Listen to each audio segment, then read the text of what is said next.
Vamos a dialogar ahora con Miguel Schiaretti, quien es presidente de la Cámara de la Industria y Comercio de Carnes y Derivados de la República Argentina. ¿Qué tal, Miguel? ¿Cómo le va? Darío Ríos lo saluda. ¿Qué tal, Darío? ¿Cómo andás? Bien, y bueno, acá estamos trabajando y por supuesto que esta noticia del cierre de 30 días de exportaciones de carne, queremos tener un poco de su análisis. Es algo que ha generado muchas quejas y mucho rechazo, ¿no? En realidad lo de 30 días es una expresión de deseos. Nosotros no creemos que vayan a ser 30 días. Ya cuando Néstor hizo la misma trapisonda, cuando cometió el mismo error, dijo que era por 6 meses y duró 10 años. Entonces, la verdad, no tenemos por qué creer que sean 30 días, sobre todo que eh, el presidente ha dicho en varias oportunidades: no voy a cerrar las exportaciones.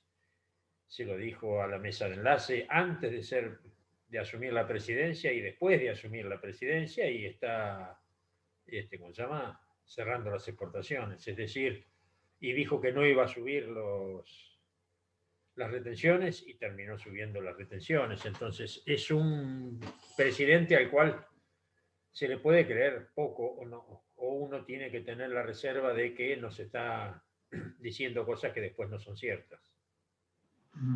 Entonces, lo de ¿En 30 qué días medida, es una cosa. sí, sí, en qué medida real ustedes incide el precio internacional con el precio interno? Lo que más le preocupa a las autoridades, básicamente a Claudia Español, que es la secretaria de Comercio, la verdad no entiende nada esa señora. Se ve que nunca pagó una quincena, nunca pagó, siempre habrá vivido de algún puesto en el Estado o en la docencia. La verdad no le conozco los antecedentes, no, tampoco me interesa conocerlos para saber que no entiende de qué está hablando. Ella cree que las exportaciones a China son la causa del aumento de precios en el mercado interno, y a China se exporta vaca. Básicamente se exporta el 80% de lo que se exporta a China, es vaca, y es vaca conserva, es vaca fundida. ¿Por qué? Porque esta señora no sabe, en China se come con palitos. Siguen comiendo, el 90% de los chinos comen todos los días, el 100% de los chinos comen con palito. Y comer con palito no es poder comerse un bife. Poder comer con palitos es pedacitos de carne chiquititas, cortadas, puestas en un wok. Wok le llaman a esa olla que usan ellas para cocinar, que es una media esfera, y ahí ponen todos los productos que consumen cortados chiquitos para poder comerlo con un palito, agarrarlo con un palito y comerlo. Entonces no necesitan carne de calidad, porque lo que necesitan es proteína. Y la carne, la vaca esa, realmente es una buena proteína, porque es una carne de calidad, vieja, dura, pero de calidad. Y bueno, lo único que puede incidir, hay un 15, un 20% de esa vaca, la mejor de esa vaca, que antes, cuando digo antes me refiero a la pagaba, el precio que se pagaba un poco mejor, era para ir a una hamburguesa, para ir a ese tipo, a una salchicha, para ir a ese tipo de cosas. Claro. Pero no es que la vaca que va a China influye en el precio del novillito vaquillona que se consume en el mercado interno.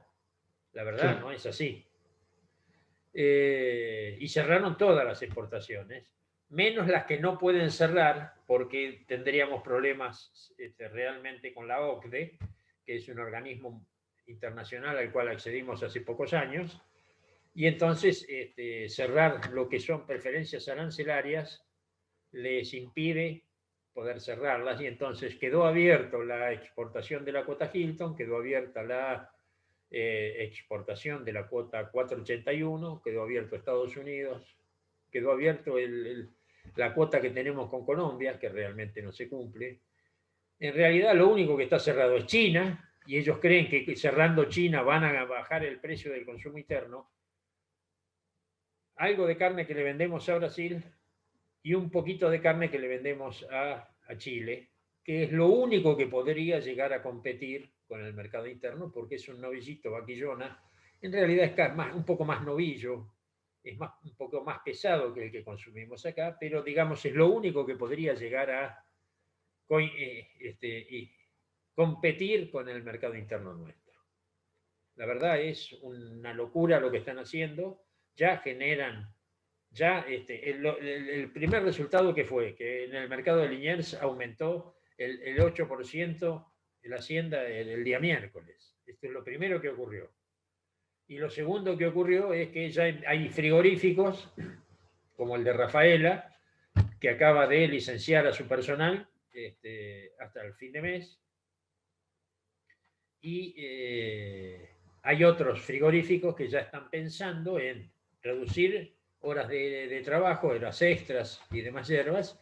Y hay algún frigorífico que está pensando en licenciar el 30% de su personal. Este es el resultado. La verdad, es muy loco, es muy absurdo que con los antecedentes que tiene la Argentina con el cierre de las exportaciones, vuelvan a repetir la experiencia, vuelvan a dictar la misma norma.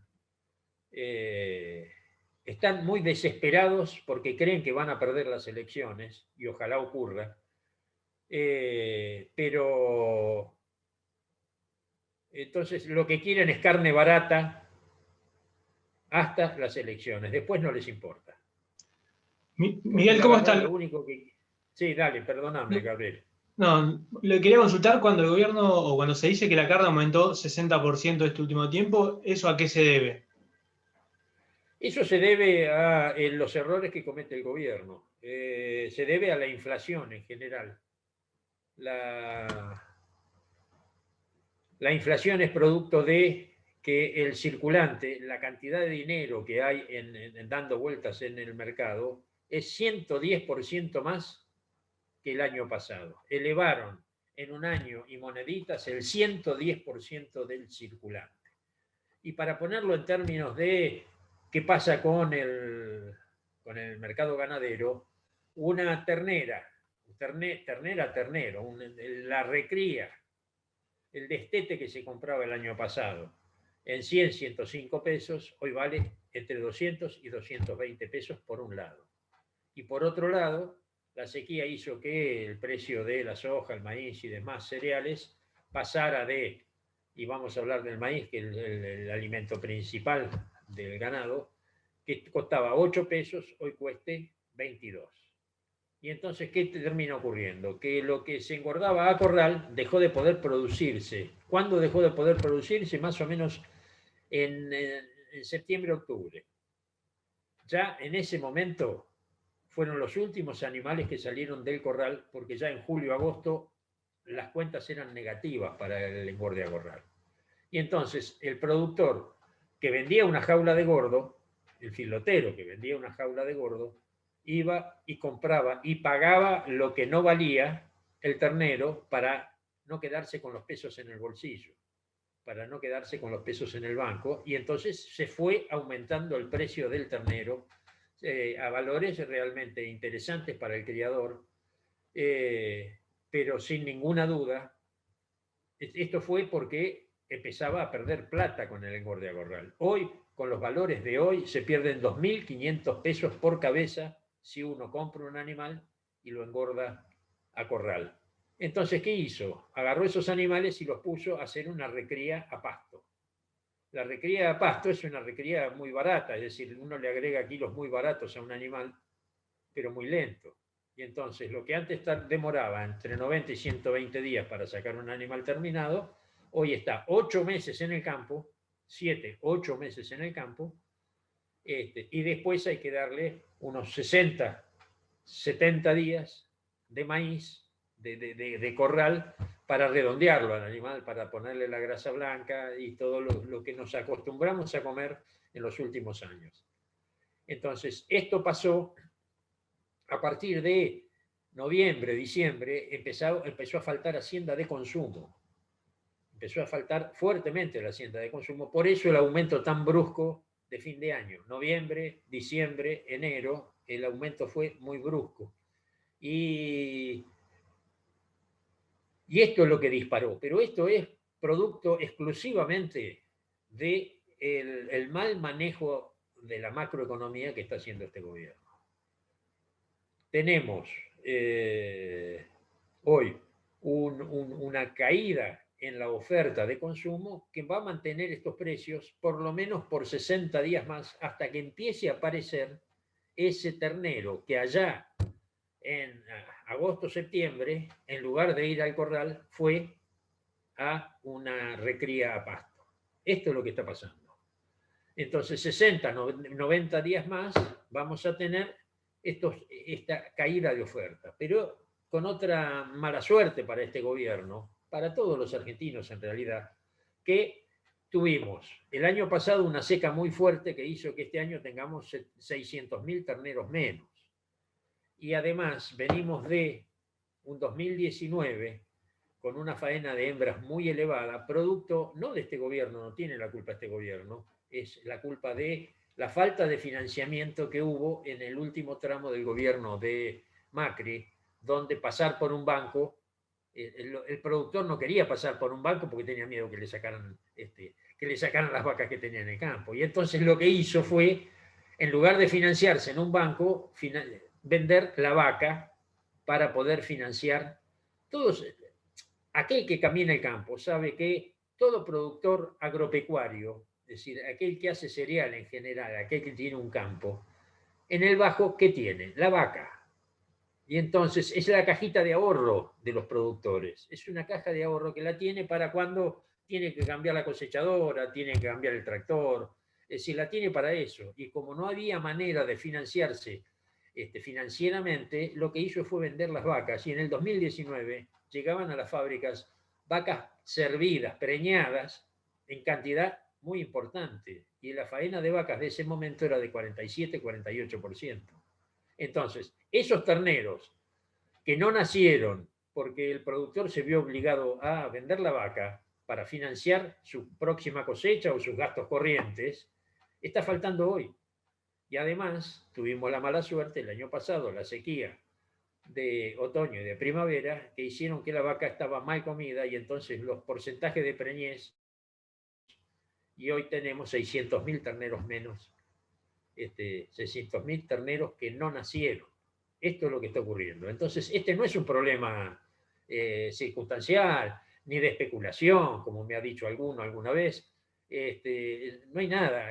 Lo que hace el productor es intentar defender su plata en un bien que mantenga su valor. Nadie se quiere quedar con pesos porque los pesos son papelitos de colores. En estas ventanitas, de alguna manera, que quedan abiertas para la exportación, están cubiertas, digamos, pero con los compromisos que tiene un exportador con China, por ejemplo, ¿cómo lo suple? ¿Cómo le dice al comprador, no te voy a mandar la carne? Eso es uno de los enormes problemas que ya tuvimos en el pasado. Recordemos que cuando Néstor decidió suspender las exportaciones, en ese momento todavía no estábamos integrando la OCDE, es decir, cerró todo. La Argentina dejó de mandarle carne a Alemania en el momento del Mundial del 2006. ¿Quiere alguna agresión más fuerte a un comprador alemán?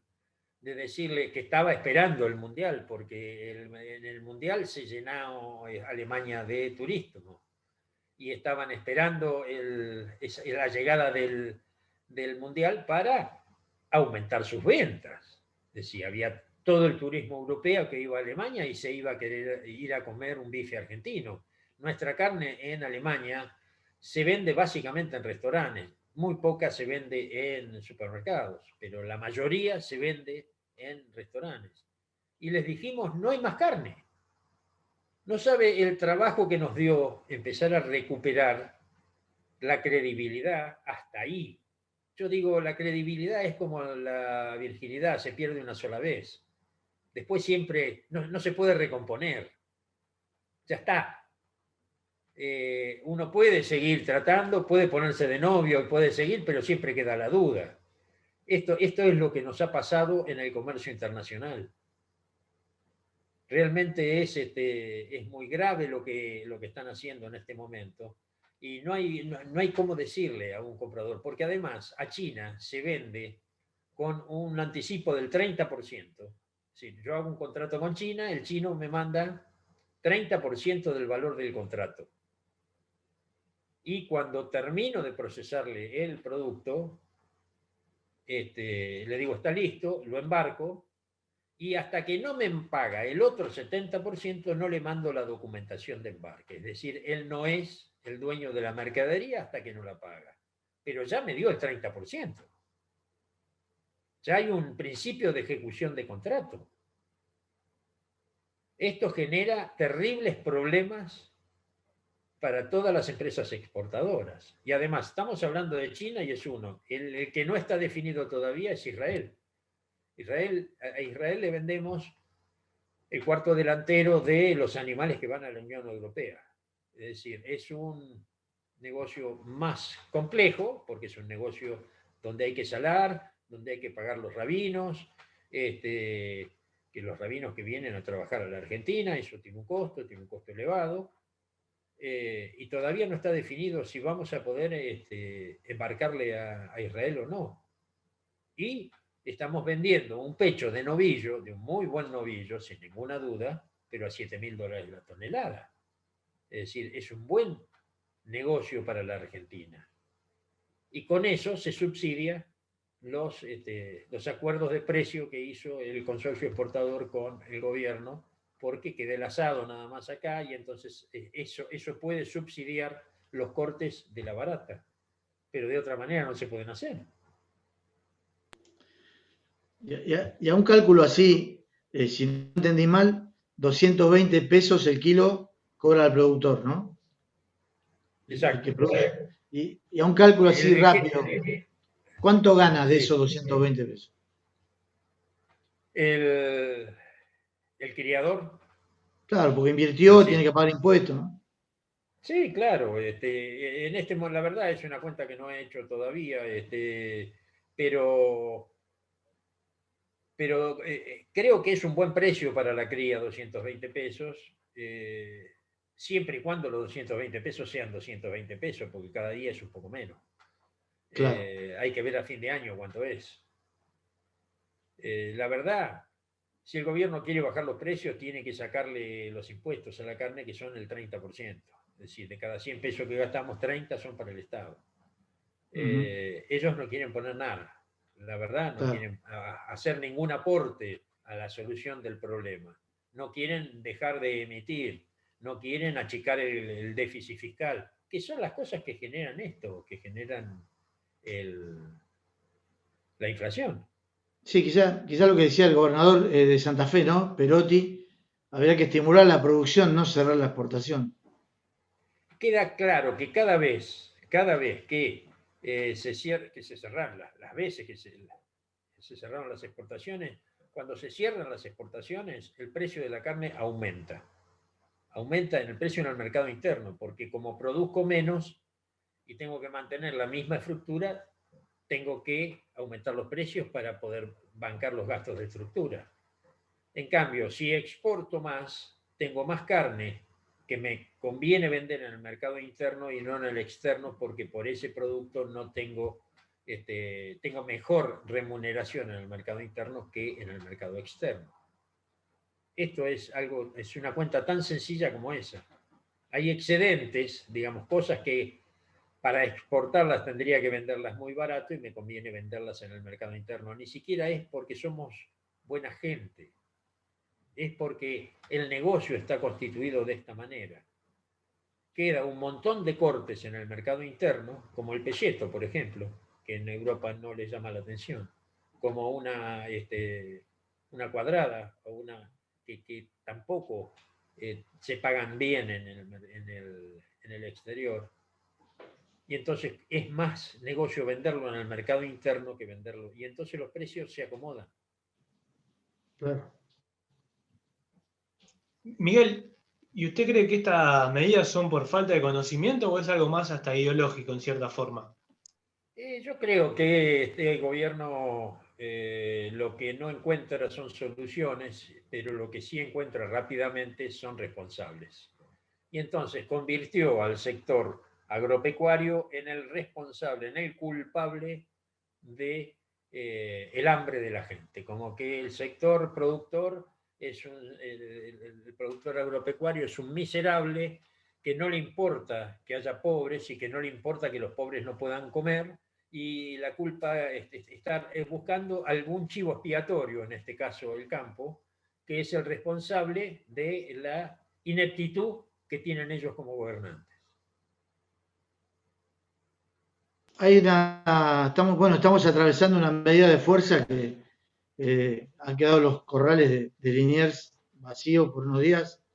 ¿Usted cree que se va a profundizar esta reacción de la Comisión de Enlace del campo general o se puede llegar a negociar? A mí me parece que se va a profundizar si el gobierno no retrocede, si el gobierno no levanta la medida como hizo con el cierre de las exportaciones de maíz. Me parece que se puede profundizar porque ya es probable que el lunes o martes los productores decidan no comercializar cereales, acompañando al sector ganadero que en la 125 los acompañó firmemente. Entonces, me parece que esto puede llegar a complicarse. Esperemos que recapaciten, que el gobierno recapacite, que el gobierno retrotraiga esta decisión para evitar daños en el exterior, para evitar que la Argentina siga perdiendo credibilidad y sobre todo para evitar un conflicto que nos va a hacer mucho daño a todos. Un problema de estos nos va a perjudicar a toda la Argentina. Ya hay empresas, creo haberlo dicho al principio, que están suspendiendo gente. A ver, para que recordemos, en el 2008, cuando ocurrió esto, se perdieron 12,5 millones de cabezas del stock ganadero, el 20% del stock ganadero. Todavía no lo hemos logrado recuperar. De esos 12,5 millones de cabezas, recuperamos solo 5. Se perdieron 19.000 puestos de trabajo directos, es decir, puestos de la industria, y se perdieron 35.000 puestos de trabajo indirectos. Claro. Los transportistas, es decir, hubo una serie el gomero, una serie de puestos de trabajo de ocupación indirecta. Se cerraron 140 frigoríficos, de los cuales solo reabrieron 70, es decir, hubo 70 pequeños frigoríficos que no pudieron volver a abrir. ¿Esto Claro. es lo que queremos para la Argentina? Porque además, cuando cerramos las exportaciones, dejamos de exportar mano de obra. La exportación es mano de obra intensiva. No es un frigorífico de consumo que llega, faena una vaca, la mete en una cámara y después la manda a la carnicería. No, acá hay una importante dotación de trabajadores en el desposte, en el procesado, en el envasado. No se dan cuenta de esto. Me parece que no tienen, en realidad no les importa. Me parece que lo único que les importa es llegar mejor posicionados y diciendo que están haciendo algo por los que no consumen o los que tienen menores posibilidades de consumir, haciéndoles creer a ellos que están haciendo cosas en su favor. Y en realidad no lo están haciendo, porque esos hombres van a ser despedidos. Van a ser despedidos porque nadie puede soportar mucho tiempo a un operario que no trabaja. Claro. Sí, es una amplia cadena de valor la que tiene que ver con la producción y más aún sumando a la exportación, ¿no? Porque también en industria naval, o sea, los barcos, el personal de la Marina Mercante, hay un montón de gente trabajando, ¿no? Sí, despachantes de aduana, hay flete, hay un montón de cosas. Por eso digo 35.000 puestos de trabajo indirectos. Es decir, casi el doble de los puestos directos se perdieron gracias a esto. En realidad, creo que no tienen en cuenta, fíjense que hacen el acuerdo de precio con los exportadores ¿Y lo venden dónde? En el Carrefour de Vicente López, donde no hace falta. Esto es, ¿dónde tiene que llegar esa carne barata? Tiene que llegar al segundo y tercer cordón del Gran Buenos Aires y al segundo y tercer cordón de cada una de las ciudades del país. Pero no. Se vende en el Tigre, se vende en Recoleta, en el Carrefour, digo Carrefour por decir uno de los tantos supermercados. Sí, una marca. Sí. Esto es no preocuparse hacen campaña publicitaria con el acuerdo, pero para empezar, es el 4% es un importante aporte que hacen los exportadores, pero es el 4% de lo que consumimos los argentinos por mes. Es decir, es muy poco, y tras que es muy poco lo vendemos en el lugar inadecuado, donde alguien que necesita comprar carne barata porque no tiene recursos, no compra, no va ahí a comprar. Claro. Miguel, le agradezco mucho este tiempo, le agradecemos que haya dialogado con nosotros. No, para mí es un gusto, como siempre. Chao, buenas tardes. Bueno, nos vemos, Miguel. Hablamos entonces con Miguel Schiaretti, presidente de la Cámara de la Industria del Comercio de Carnes y Derivados de la República Argentina, SICRA. Bueno, muchas gracias, Miguel.